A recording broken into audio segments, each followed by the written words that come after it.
Hai Sobat Movie semuanya, selamat datang di Movie Digger Channel. Sebelum kita masuk ke videonya, untuk kalian yang baru aja gabung, jangan lupa subscribe channel ini agar bisa terus menyajikan alur cerita film favorit Diggers. Hari ini kita akan membahas alur cerita film Shang-Chi and the Legend of the Ten Rings. Film ini merupakan film garapan Marvel yang telah rilis pada tahun 2021. Pemeran utama film ini adalah Simu Liu yang berperan sebagai tokoh utama yaitu Shang-Chi atau Sean. Pada film terbaru Marvel ini, kita disuguhkan cerita yang super menakjubkan tentang konflik yang terjadi di antara seorang anak dan juga ayah. Tidak usah berlama-lama, langsung aja let's dig the movie out. Film ini diawali dengan legenda 10 cincin yang dapat memberikan kekuatan super pada pemiliknya. Selama berabad-abad, cincin itu dimiliki oleh seorang laki-laki bernama Wenwu. Dengan adanya senjata itu, Wenwu sering sekali memenangkan berbagai pertempuran. Berkat banyak kemenangannya, Wenwu mendirikan organisasi sendiri bernama 10 cincin. Karena Wenwu memiliki kekuatan yang tidak terkalahkan, dia menjadi sangat awet muda dan juga hidup lama. Dengan semua yang dimilikinya, tentu saja Wenwu tidak merasa puas begitu saja. Wenwu dan anggotanya berusaha mencari desa Talo, di mana terdapat seekor naga yang konon dapat memperkuat Wenwu. Saat perjalanan menuju Talo, Wenwu dan anggotanya mengalami sebuah kecelakaan karena pohon bambu bergerak di sepanjang jalan desa Talo. Kecelakaan itu membuat seluruh anggotanya mati. Saat melanjutkan perjalanan seorang diri, Wenwu dihadang oleh seorang wanita yang bernama Yingli. Wenwu yang merasa super kuat menantang Yingli untuk bertarung. Pada pertarungan itu, Yingli membuat Wenwu terpesona kepadanya.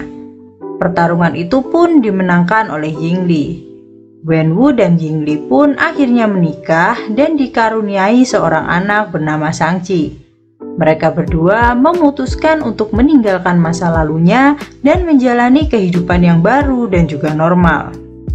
Scene berikutnya, kita ditunjukkan Yingli yang memberikan sebuah liontin pada Shang-Chi kecil. Yingli mengatakan bahwa liontin itu akan menyelamatkan Shang-Chi saat tersesat. Di masa kini, Shang-Chi telah beranjak dewasa. Ia memilih menetap di San Francisco dan memiliki nama panggilan baru yaitu Sean.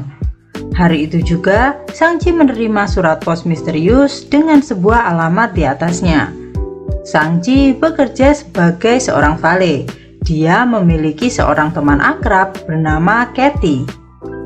Malam harinya, Katie dan Shang-Chi memutuskan untuk bertemu teman lamanya di sebuah restoran.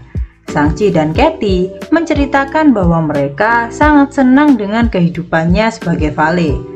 Sebaliknya, kawan mereka malah menyindir mereka bahwa mereka telah menyia-nyiakan potensi dalam diri mereka.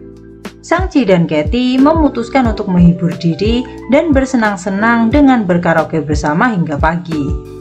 Pagi harinya, Shang-Chi dan Katie mulai berangkat bekerja seperti biasanya menggunakan bis. Di dalam perjalanan, seseorang meminta Shang-Chi untuk memberikan liontin yang sedang ia kenakan. Penolakan dari Shang-Chi berujung pada pertarungan yang sangat sengit.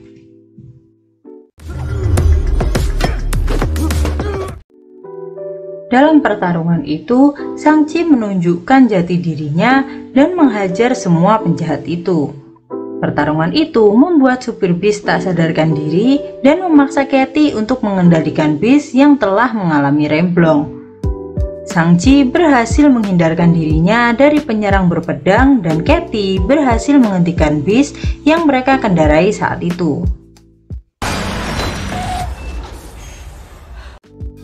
Sayangnya, Shang-Chi baru saja menyadari bahwa penjahat berpedang tadi telah berhasil mengambil liontin dari dirinya. Shang-Chi sesegera mungkin kembali ke apartemennya. Katie yang tidak menyangka sahabatnya ternyata sangatlah hebat mendesak Shang-Chi untuk mengakui siapa sebenarnya dirinya. Shang-Chi akhirnya menjelaskan bahwa dirinya memiliki seorang adik perempuan bernama Xialing yang terpisah sejak lama. Shang-Chi menunjukkan surat di awal scene tadi yang ia yakini berasal dari alamat adiknya di Macau. Katie bersikuku untuk ikut bersama dengan Shang-Chi saat itu. Di tengah perjalanan, Shang-Chi menceritakan masa lalunya pada Katie. Shang-Chi telah kehilangan ibunya sejak semasa dia kecil dan membuat ayahnya Wenwu kembali menjadi jahat seperti masa lalunya. Shang-Chi akhirnya dilatih oleh anggota Ten Rings milik ayahnya.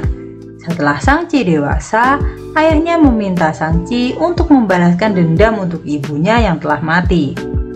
Shang-Chi akhirnya menyadari bahwa ayahnya ingin menjadikan dirinya sebagai seorang pembunuh. Shang-Chi pun akhirnya memutuskan untuk melarikan diri ke Amerika. Sesampainya di Macau, mereka berdua baru saja menyadari bahwa alamat milik adiknya ternyata adalah nama sebuah klub pertarungan bebas. Keduanya disambut oleh seorang laki-laki yang mengenal Shang-Chi melalui video viralnya saat bertarung dengan para penjahat di bis. Laki-laki itu mengaku tidak mengenal Xialing sama sekali. Laki-laki itu mendaftarkan Shang-Chi pada pertarungan yang ada di sana. Shang-Chi yang tidak memiliki pilihan lain terpaksa melakukan semua pertarungan itu. Tidak disangka, lawan dari dirinya adalah adik kandungnya sendiri yaitu Xialing. Di dalam pertarungan itu, Shang-Chi diajar habis-habisan oleh adiknya. Shang-Chi akhirnya menjelaskan bahwa ayah akan datang untuk mengambil Liontin. Usai pertarungan, Xialing mengungkapkan kekecewaannya yang besar pada Shang-Chi yang telah meninggalkannya begitu saja di masa lalu. Shang-Chi menunjukkan alamat pada surat yang ia terima dan Xialing pun menjelaskan bahwa dia sama sekali tidak pernah mengirimkan apapun pada Shang-Chi. Di saat yang bersamaan, anggota 10 cincin berdatangan untuk menyergap mereka berdua. Xialing bergegas kabur dari tempat itu dan meninggalkan Shang-Chi bersama Katie. Shang-Chi dan Katie yang berusaha kabur dihadang oleh anggota 10 cincin dan membuat Katie hampir saja terjatuh dari gedung.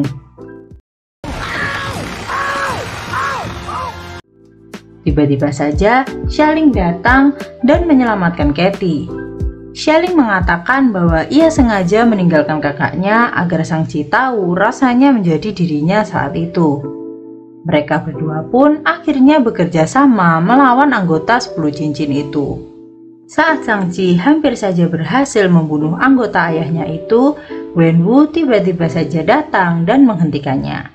Wenwu mengajak mereka bertiga pulang ke kediamannya. Shang-Chi dan Xialing pun merasa tidak bisa memiliki pilihan lain.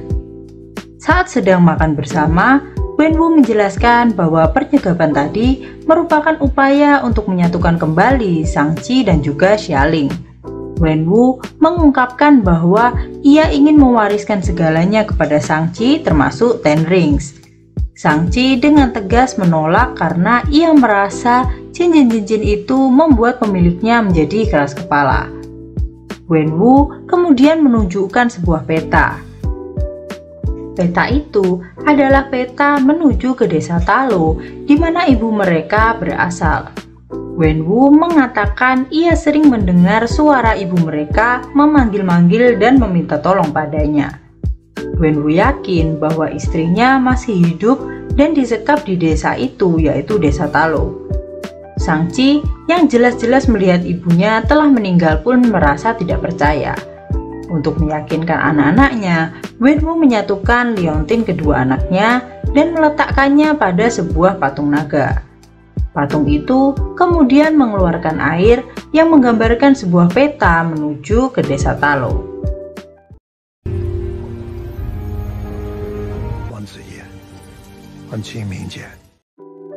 Namun, jalan menuju desa itu hanya akan terbuka setahun sekali. Dan 3 hari ke depan adalah hari di mana jalan itu akan terbuka. Wenwu merencanakan untuk menyerang desa Talo dan menyelamatkan ibu dari anak-anaknya itu. Shang-Chi tentu saja membantah rencana ayahnya itu dan membuat Wenwu merasa sangat marah. Wenwu mengutus anggotanya untuk memenjarakan anak-anaknya dan juga Katie. Di dalam penjara itu, mereka bertemu dengan seorang laki-laki bernama Trevor. Ia sebelumnya telah ditangkap oleh Wenwu. Ia sendiri telah berada berpuluh-puluh tahun di dalam penjara itu. Satu-satunya temannya adalah hewan aneh tanpa wajah yang bernama Morris. Trevor menjelaskan bahwa Yingli membawa Morris untuk dijadikan peliharaan, namun setelah Yingli meninggal, Trevor merawat Morris dengan sepenuh hati hingga memahami bahasanya. Morris meminta bantuan Shang-Chi untuk kembali ke Talo. Morris pun mengatakan pada Trevor bahwa ia akan menunjukkan cara untuk pergi ke Talo tanpa menunggu waktu yang telah ditentukan. Shang-Chi pun akhirnya kabur melalui jalan rahasia yang dulu Xialing gunakan sebagai jalan untuk melarikan diri. Mereka mencuri sebuah mobil dan berangkat menuju Talo. Karena kelihayan Katie dalam mengemudi, mereka pun akhirnya bisa bebas dari kejaran anak buah Wenwu. Morris kemudian menunjukkan jalan untuk menuju ke desa Talo. Morris melalui Trevor menuntun arah untuk menghindari himpitan dari pohon-pohon bambu yang berbahaya di sana. Setelah perjuangan yang sangat panjang, mereka pun akhirnya tiba di pintu gerbang desa Talo.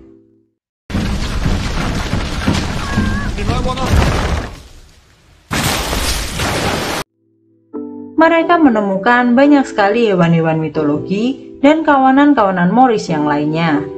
Mereka pun akhirnya juga dihadapkan pada para penghuni desa yang tampak sangat tidak menerima kehadiran mereka. Kemudian datanglah Yang Nan, kakak dari Yingli sekaligus bibi dari Shang-Chi dan juga Xialing. Yang Nan akhirnya membawa Shang-Chi dan juga Xialing menuju ke tepi danau di mana terdapat sebuah bukit. Bukit itu berisi makhluk kegelapan penghisap jiwa. Di sini, Yang Nan memberitahu Shang-Chi bahwa makhluk itu kerap berbisik dan membuat orang-orang yang terpengaruh datang dan mengelabui mereka untuk membebaskannya. Yang Nan menunjukkan sebuah prasasti Talo yang menceritakan tentang perjuangan rakyat Talo memenjarakan makhluk kegelapan itu dan dibantu oleh naga pelindung. Hingga saat ini, seluruh rakyat Talo masih berusaha menjaganya agar tak keluar ke dunia manusia. Yang Nan menjelaskan bahwa suara yang Wenwu dengarkan adalah suara makhluk itu, jadi bukanlah suara arwah dari Yingli. Yang Nan akhirnya memberikan sepasang baju yang telah dibuat oleh adiknya untuk Shang-Chi dan juga Xialing. Keesokan harinya, Yang Nan membawa Shang-Chi untuk menuju ke sebuah lokasi di mana tempat itu biasanya digunakan oleh Yingli untuk berlatih. Yang Nan menunjukkan gerakan-gerakan pada Shang-Chi yang dulu pernah Yingli gunakan untuk mengalahkan Wenwu. Di sisi lain, Katie mendapat juga pelajaran memanah agar ia memiliki sebuah keahlian dalam bertempur. Di tempat lain, Wenwu meminta anggotanya untuk menyiapkan diri untuk masuk menuju ke desa Talo. Kita pun kemudian ditunjukkan kejadian pada saat malam Yingli terbunuh. Malam itu, Yingli dan kedua anaknya didatangi musuh bebuyutan Wenwu dulu. Mereka menuntut Wenwu untuk membayar kerugian atas apa yang telah Wenwu lakukan di masa lalu. Sayang sekali, Wenwu saat itu sedang tidak ada di tempat. Yingli pun akhirnya meninggal dunia malam itu karena tidak lagi memiliki kekuatan setelah meninggalkan Talo. Tak lama kemudian, Wenwu pun datang dan menemukan istrinya telah tergeletak kehilangan nyawa. Ia pun mengajak Shang-Chi untuk membalaskan dendam dan menyerang anak buah pembunuh Yingli. Wenwu kembali menggunakan teknisnya untuk membantai mereka semua dan membunuhnya tepat di hadapan Shang-Chi. Saat Shang-Chi telah beranjak remaja, Wenwu memerintahkan Shang-Chi untuk mencari pemimpin pembunuh ibunya. Shang-Chi yang memiliki hati yang baik seperti ibunya memutuskan untuk tidak melakukannya dan kabur menuju ke Amerika. Pagi harinya, Wenwu telah tiba di desa Talo. Shang-Chi, Xia Ling, dan seluruh penduduk Talo menghadang kedatangan Wenwu. Tanpa basa-basi, pertempuran panjang pun akhirnya terjadi. Shang-Chi berusaha mati-matian untuk menghalangi ayahnya yang terus bersikukuh ingin menghancurkan bukit tempat makhluk kegelapan berada. Dengan Teng Rings milik ayahnya, Shang-Chi tentu saja merasa sangat kewalahan. Shang-Chi pun tenggelam ke dalam danau saat dikalahkan oleh ayahnya sendiri.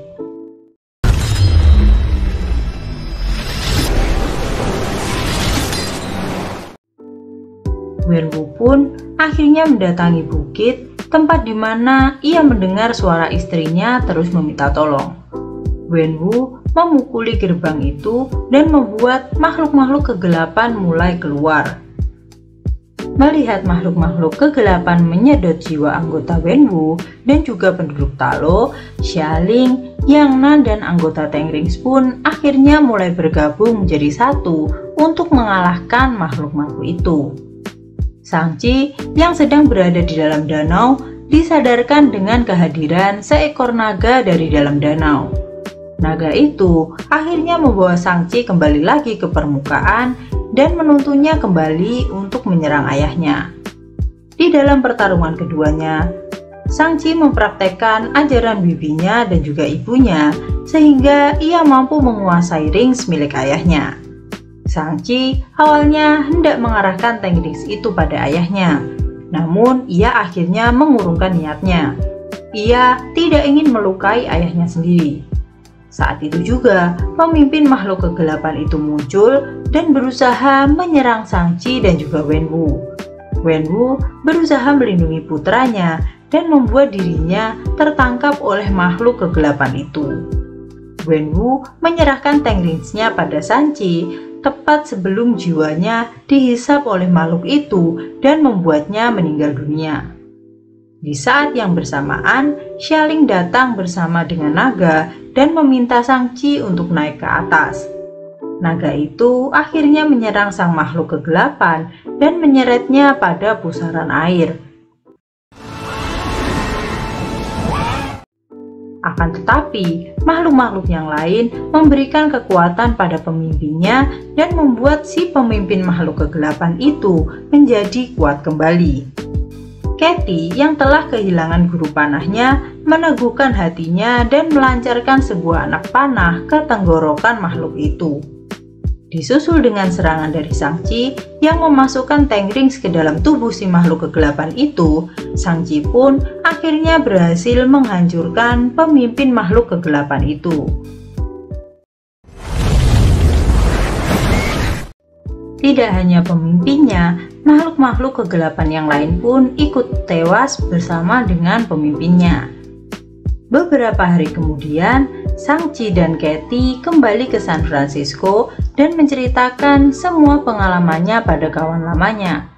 Tentu saja, kawan lamanya itu sama sekali tidak percaya. Tiba-tiba saja, Wong, anak buah dari Dr. Strange, muncul dan meminta Shang-Chi berserta Katy untuk menuju kamar Taj melalui sebuah portal khas milik dari Dr. Strange. Di akhir cerita, Shang-Chi dan Katy bertemu dengan Bruce Banner dan juga Captain Marvel melalui sebuah hologram. Wong kemudian menjelaskan bahwa Ten Rings milik Shang-Chi tidak sengaja mengaktifkan sebuah sinyal di sebuah lokasi yang masih belum diketahui. Mereka pun berencana mencari tahu apa arti dari sinyal tersebut. Di scene after credit, Xia Ling kemudian melanjutkan perjuangan ayahnya menjadi pemimpin organisasi 10 cincin. Dan filmnya pun akhirnya selesai. Demikian alur cerita film hari ini. Terima kasih telah menonton dan jangan lupa like, komen, dan subscribe serta nyalakan lonceng untuk notifikasi alur cerita film favorit Diggers. Sampai jumpa di alur cerita film selanjutnya.